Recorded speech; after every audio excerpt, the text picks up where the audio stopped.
addition to all of these, I think, really wonderful tactics and strategies, from an advocacy point of view, I think really investing in young American Muslims to really be more engaged in the industries outside of, and I know we're here at a law school, but outside of wanting to become a lawyer or an engineer or a doctor. We have a lot of American Muslim leaders who are in these industries, and that's wonderful and that's great, and we want to continue to encourage that. But let's also invest in the youth so that they know that it's equally as important to be journalists, to be in front of the camera, to be behind the camera, to be in high-level positions in government.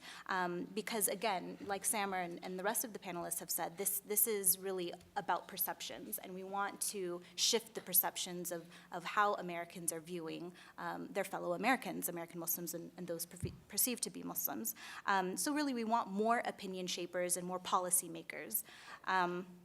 Another thing, and Samer, you touched upon this, is the idea of civic engagement. It is incredibly important for American Muslims to be civically and politically engaged. Again, why? So that we can hold these people accountable. That when Trump says something, outrageous, when Cruz or Carson, sort of like a thing of the past now, but when they say these things, that our communities together, not just American Muslim communities, but our combined communities as Americans are coming together and holding them accountable, that we won't accept an exclusive vision of America, that we'll only accept this inclusive vision of America, that we are one, that we are, we're much stronger when we're united.